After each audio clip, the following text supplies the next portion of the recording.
Mga maiinit na balita, mga pangyayari sa buong maghapon, ihahatid ni Rocel Lopez sa News Recap. Ihahatid ngayon na sa Spear Cyber TV.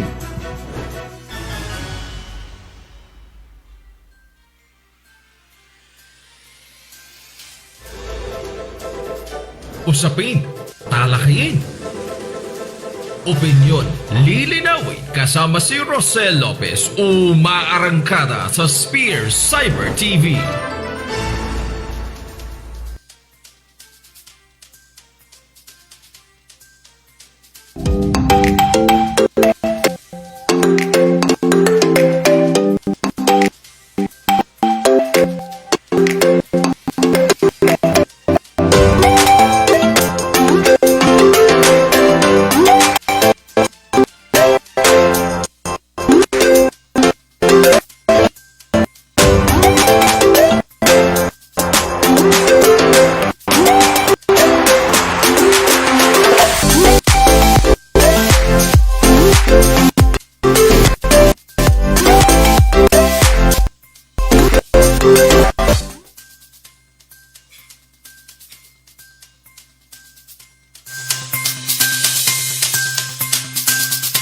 Magandang hapon Pilipinas, ngayon po ay araw ng Biyernes, Setyembre 6, 2019. Sa inyo na po mga kaibigan ang programang News Recap dito pa rin sa Spear Cyber TV, your BFF Online. Ako po yung magiging tagapagbalita, Rocel Lopez, at kasama ko sa technical side, si Joshua Mendoza.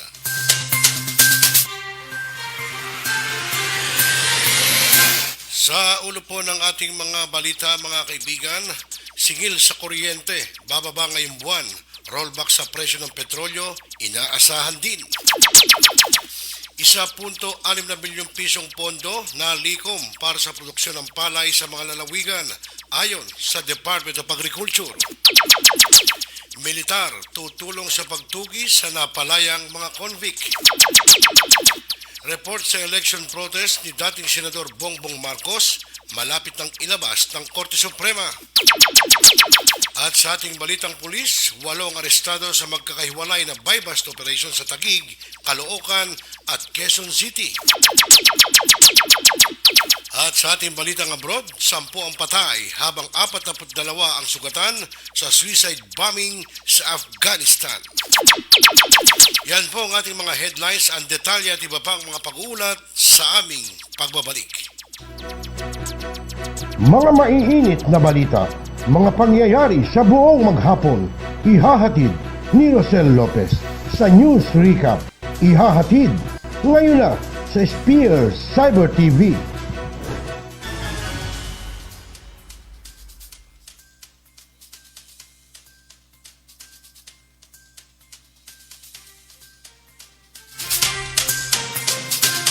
Alas 5:01 ng hapon mga kaibigan, sa detalye po ng ating mga balita, hindi na naging tropical storm ang low pressure area o LPA na nasa silangan ng Mindanao at tuluyan na itong lumabas ng Philippine Area of Responsibility o PAR. Ayon sa Pag-asa, huling namataan ng LPA 1,070 kilometers east ng Eastern Visayas. Sinabi ni weather forecaster Ariel Rojas na mababa ang tsansa na maging bagyo pa ang LPA sa susunod na 48 oras. Pero posible niyang tumambay ang sama ng panahon sa silangang bahagi ng PAR. Dagdag ni Rojas, maaaring bumalik ang LPA at tuluyan na itong malusaw. Samantala patuloy na pinaiigting ng Typhoon Liwayway ang habagat kasabay ng paglabas ito ng PAR. Ang huling lokasyon ni Liwayway ay nasa 630 kilometers northeast ng Basco, Batanes. Taglay nito ang lakas ng hangin na 175 kilometers per hour at bugsong 215 kilometers per hour at tinatahak ang direksyong hilaga sa bilis na 15 kilometers per hour. Sinabi ni Rojas na patuloy pa ring hinihila ng typhoon ni Wayway ang habagat na nakakaapekto sa Northern Luzon.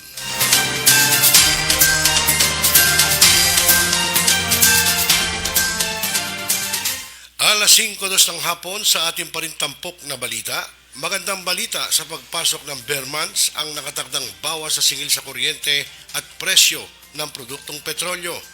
Magpapatupad ang Meralco ng bawas singil sa kuryente ngayong Setyembre. Ayon kay Meralco spokesperson Rocel nasa pagitan ng 15 centavos at 20 centavos ang maaasahang bawas singil sa kuryente. Ito lang magiging 5 sunod na buwan na bawas singil ng Meralco. Ayon sa kumpanya, naging maayos ng supply ng kuryente dahil walang naitalang yellow at red alert sa nakalipas na mga buwan. Dahilan din ang nakatakdang refund sa electric bill bunsod na sobrang singil sa mga customer. Sa Lunes, nakatakdang i-anunsyo ng Meralco ang eksaktong halaga ng kanilang bawas singil. Samantala, makakaasa rin ng rollback sa presyo ng petrolyo ngayong buwan. Base sa monitoring, bumaba ang presyo na imported ng gasolina sa international market, gayon din ang diesel at kerosene. Tinatayang nasa piso ang tapya sa presyo ng kada litro ng gasolina at tig 50 sentimos naman sa presyo ng diesel at kerosene. Karaniwang ipinatutupad ng mga kumpanya ng langis ang rollback tuwing araw ng Martes.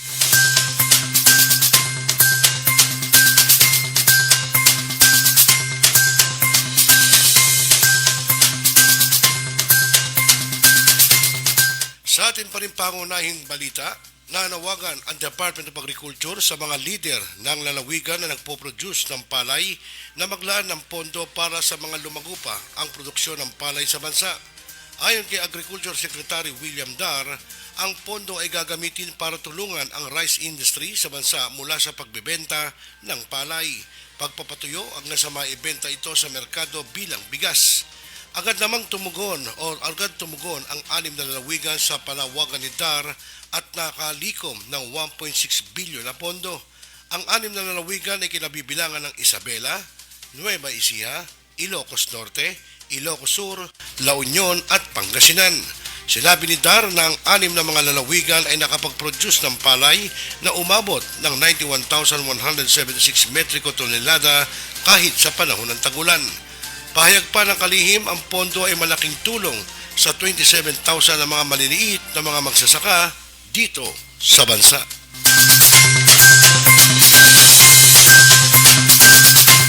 Alas 5:05 ng hapon, samantala sa gitna ng banta ng African Swine Fever, sinunog ng otoridad ang nasa 470,000 halaga ng karne ng baboy at pork products sa Cebu City.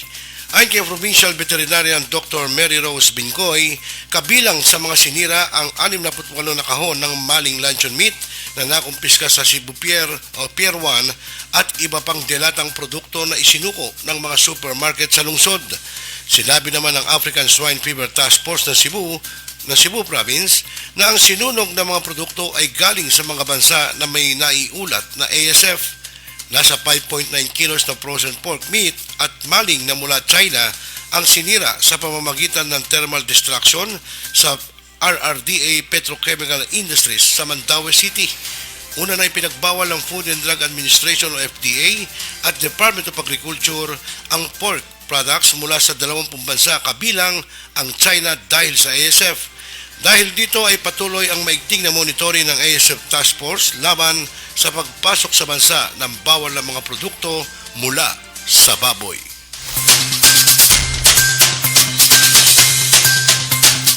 Alas 5:06 na po ng hapon sa iba pa nating pangunahing balita. Tutulong ang Armed Forces of the Philippines o AFP sa pagtugis sa mga convicts na napalaya dahil sa good conduct pero nais ni Pangulong Rodrigo Duterte na maibalik sa New Bilibid Prison. Binigyan ng Pangulo ng 15 araw ang mga convict na sumuko para sa recomputation ng kanilang Good Conduct Time Allowance o GCTA.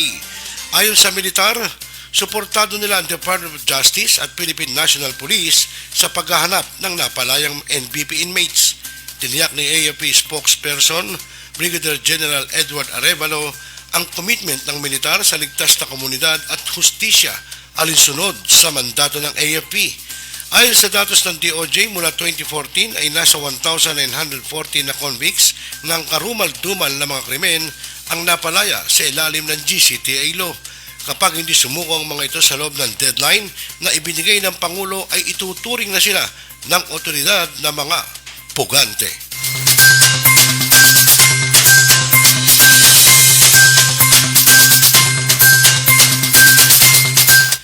Samantala, pinaiimbestigahan na ni Presidential Spokesman Salvador Panelo sa Presidential Security Group ang pagkakapasok sa Malacanang ng pamilya ni convicted rapist at murderer Antonio Sanchez. Ayon kay Panelo, mistulang maluwag ang seguridad ng PSG kung kaya nakapasok sa kanyang tanggapan sa new executive building sa Malacanang o sa Malacanang compound ang mag-inang Elvira at Marie Antonelvi. Ikinatwira ng kalihim na nakapagtataka na nakapasok ang mag-inang Sanchez na 2 beses nang hindi niya nalalaman. Una nang inamin ni Panelo na 2 beses ang nakausap ang pamilya Sanchez noong February 7 at February 27, 2019.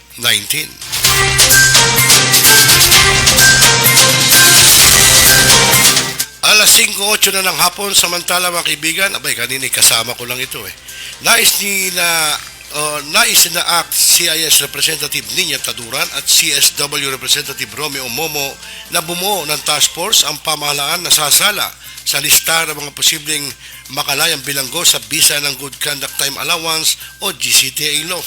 Ayon kina Taduran at Momo, kailangan mabusisi ng gusto ang kaso ng mga bilanggo nag-a-apply sa GCTA bago sila payagang makalaya ng mas maaga sa kanilang sentensya. Ayon kay Taduran, dapat namang galing sa iba't ibang sektor ng lipunan ang magiging miyembro ng bubuing task force. Anuman ang pagdedesisyonan ng task force na ito ay kailangang maiakyat muna sa kalihim ng Department of Justice o sa Pangulo. Ayon naman kay Momo, kailangan din anya na mailathala sa mga pahayagan ang pangalan ng mga papalayaing bilanggo sa bisa ng GCTA. Sa ganitong paraan anya umaasa ang 2 kongresista na maiiwasan ang abuso sa naturang batas, gayon din ang sinasabing freedom for sale.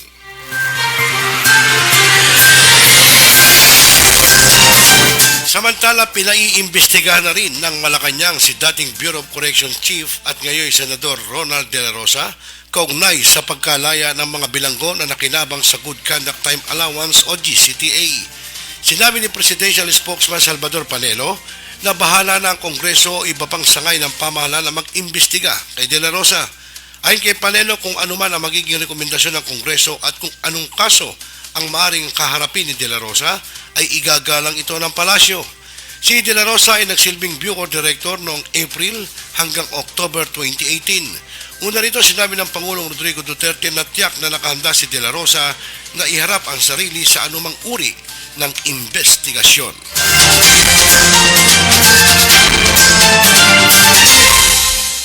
Sa kaugnay na balita, bukod sa pamilya ng convicted rapist at murderer Antonio Sanchez, nagpasaklolo na rin kay Presidential Spokesman Salvador Panelo ang pamilya ng kanyang dating kliyente na si Datu Saudi Ampatuan Jr. na re-elect bilang mayor at ngayon ay at large dahil sa pagkakadawit sa Maguindanao Massacre case. Ayon kay Panelo, hindi lang sa kanya humingi ng tulong ang ina ni Ampatuan Jr. na si Bay Zoraida Pirwar Ampatuan at asawa na si Attorney Jehan Ampatuan Lepail, kundi maging kay Pangulong Rodrigo Duterte. Ayon kay Panelo, nakasama niya sa isang event sa Davao City ang pamilya Ampatuan. Nagkataon anya na nasa event din ang Pangulo kung kaya ipinakilala niya ang pamilya ng Ampatuan, pero ayon kay Panelo, nagkataon din nakakilala pala ng Pangulo ang mga miyembro ng nasabing pamilya. Humingi anya ng tulong ang pamilya Ampatuan kay Pangulong Duterte pero pinayuhan na hintayin na lamang ang magiging desisyon sa kanilang kaso.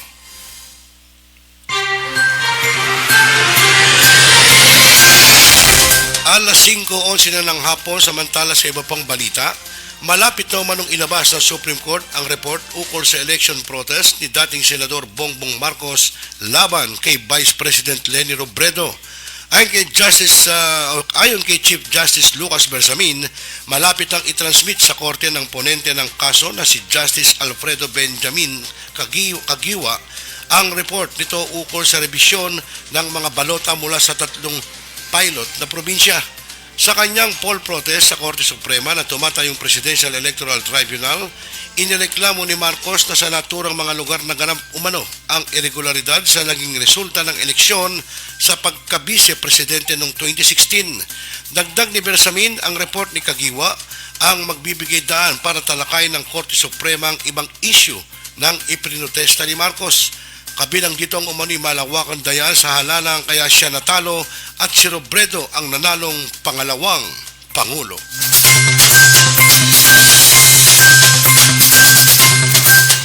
5:12 na ng hapon mga kaibigan, magpapakilala ang mga ating himpilan at muli po tayo magbabalik.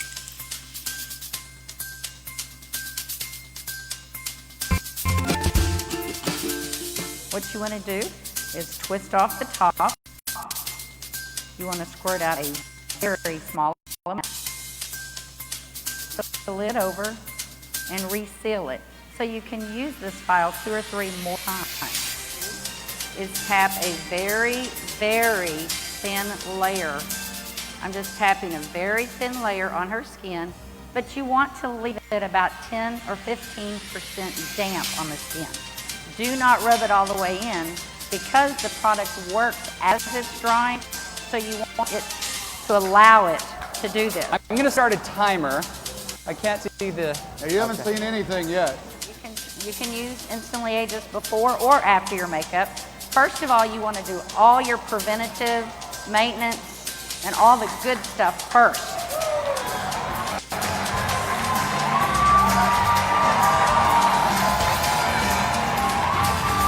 it working?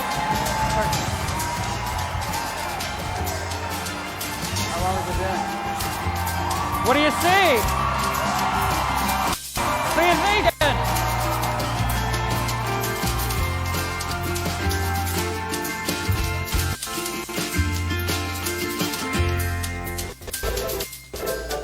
Usapin, talakayin. Opinyon, lilinawin kasama si Rocel umaarangkada sa Spearside TV.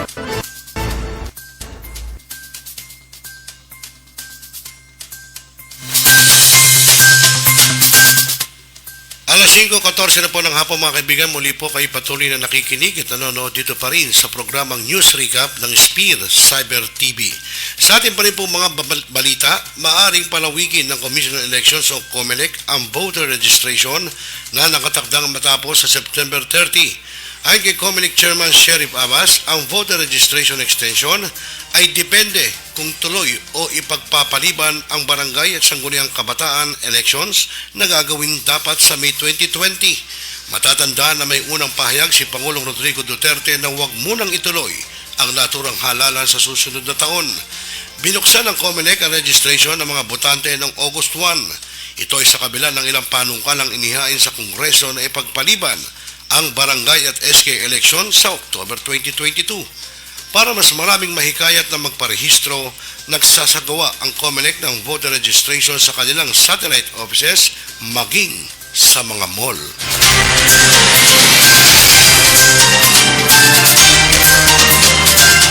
Samantala, magtutulong-tulong na ang Philippine National Police Highway Patrol Group, PNP-HPG at Metropolitan Manila Development Authority o MMDA sa pagmamando ng trapiko sa EDSA. Sinabi ni MMDA General Manager Jojo Garcia na magkakaroon ng hatian sa mga tututukang kalsada ng MMDA at PNP-HPG sa EDSA. Nasa 100 tauhan ng MMDA ay niyang ipakakalat sa EDSA sa ilalim ng pamumuno ng PNP-HPG. Ang ilang MMDA personnel sa ilalim ng pamumuno ni EDSA Traffic Head Bong Nebriha ay babantayan ang trapiko mula EDSA Timog Avenue hanggang Balintawak at Ortigas hanggang Makati City. Maliban dito, babantayan din ng kanilang hanay ang sitwasyon ng trapiko sa Magallanes hanggang Rujas Boulevard. Nakatoka naman sa mga opisyal ng PNP-HPG ang bahagi ng Timog Avenue hanggang Ortigas. Paliwanag ni Garcia ang nasabing bahagi ng EDSA ang may pinakamaraming pasaway na motorista.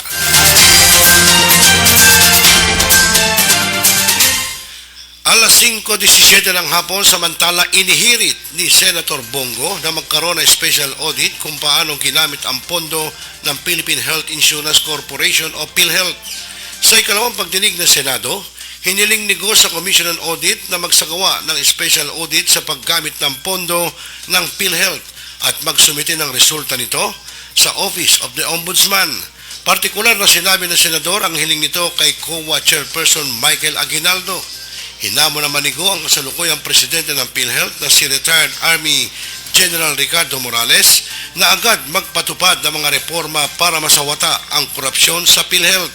Bukod sa aksyon ng COA, nais din ni Go na magsagawa ng kanilang investigasyon ang Presidential Anti-Corruption Commission, PACC at National Bureau of Investigation o NBI. Iniimbestigahan ng Senado ang PhilHealth dahil sa umano'y mga anomalya gaya ng overpayment at questionabling claims.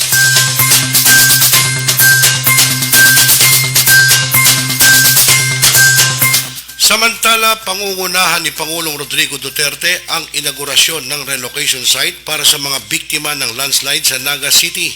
Matatanda na halos isang taon na ang nakalipas ng gumuho ang lupa sa Sitio Sindulan sa Barangay Tinaan, Naga City na ikinasawi ng mahigit 70 katao. Ngayong Biyernes ang groundbreaking ng mga pabahay mula sa National Housing Authority para sa mga biktima ng landslide. Halos 200 bahay ang itatayo sa 2 hektaryang bahagi ng Balili property. Matapos ang landslide noong September 2018 ay binisita ng Pangulo ang mga biktima na noon ay inilika sa Enanchong Activity Center. Nangako noon ang Pangulo na tutulong siya sa pagpapatayo ng mga bagong bahay para sa mahigit 400 pamilya.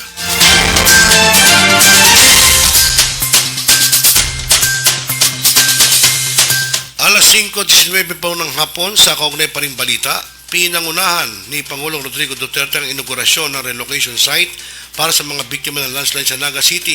Matatanda na halos isang taon na nakalipas ng gumuho ang lupa sa Sitio Sindulan sa Barangay Tinaan, Naga City na ikinasawi ng mahigit 70 katao. At matapos nga ang landslide noong September 2018 ay binisita ng Pangulo ang mga biktima na noon na inilika sa Enanchong Activity Center at nangako noon ang Pangulo na tutulong siya sa pagtatayo ng mga bagong bahay para sa mahigit na 400 pamilya.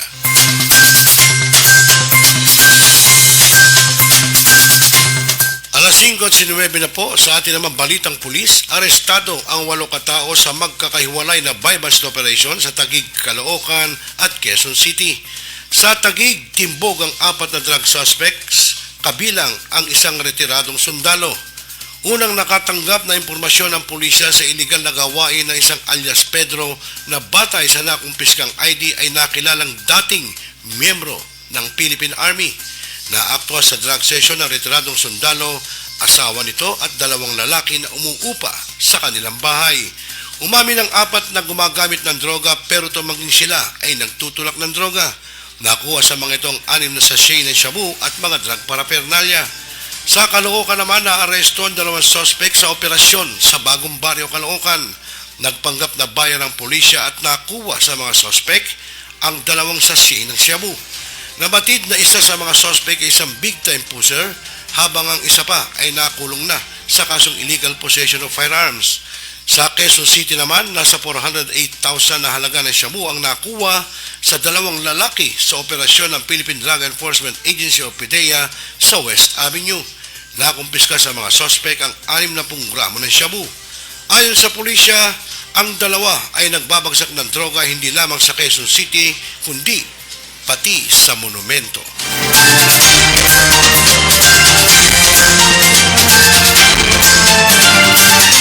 Alas 5:21 na po ng hapon sa atin naman balitang abroad. Patay ang 10 sibilyan habang 42 iba pa ang nasugatan sa naganap na suicide bombing sa Kabul, Afghanistan. Ayon kay Nasrat Rahimi, tagapagsalita ng Interior Ministry sa bansa, nasira rin ang nasa 12 sasakyan sa pagsabog sa diplomatic area malapit sa United States Embassy. Target ng Taliban ang sasakyan ng mga dayuhan nang subukang pasukin ang Shadarak area kung saan nasaan ang mga opisina ng mga Afghan National Security Authorities. Kinundi na naman ni US Ambassador John Bass ang pag-atake. Ilang miyembro ng tropa ng pamahalaan din anya ang kabilang sa mga nasawi sa nasabing insidente. Ito na ang ikalawang pag-atake kaugnay sa preliminary US-Taliban deal ngayong linggo.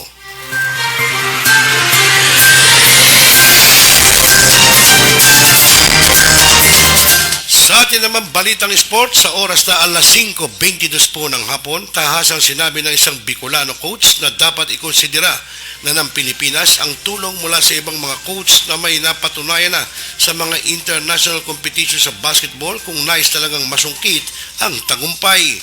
Ito ang binanggit diin ni Coach JC Noiles ng Ateneo de Cebu. Ayon kay Noiles, isa sa mga nakikita niyang dahilan sa 3 beses sa pagkatalo ng Gilas sa FIBA World Cup ang maikling panahon ng training kumpara sa ibang koponan na halos isang taon kung maghanda. Iginit din ito na mas nauuna pa kasi sa Pilipinas ang issue sa politika na nagdadala hanggang sa sports sector. Kaugnay nito, may angking talento sana anya ang mga players sa bansa, ngunit walang quality ang type of game ng mga ito.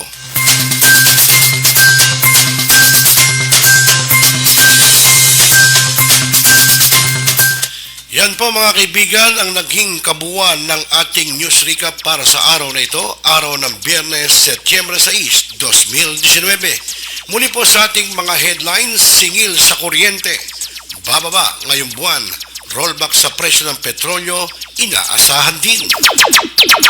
1.6 bilyong pisong pondo na likom para sa produksyon ng palay sa mga lalawigan ayon sa Department of Agriculture. Militar tutulong sa pagtugis sa napalayang mga convicts. Report sa election protest ni dating Senador Bongbong Marcos, malapit ng ilabas ng Korte Suprema. At sa ating balitang pulis, 8 arestado sa magkakahiwalay na buy-bust operation sa Taguig, Caloocan at Quezon City.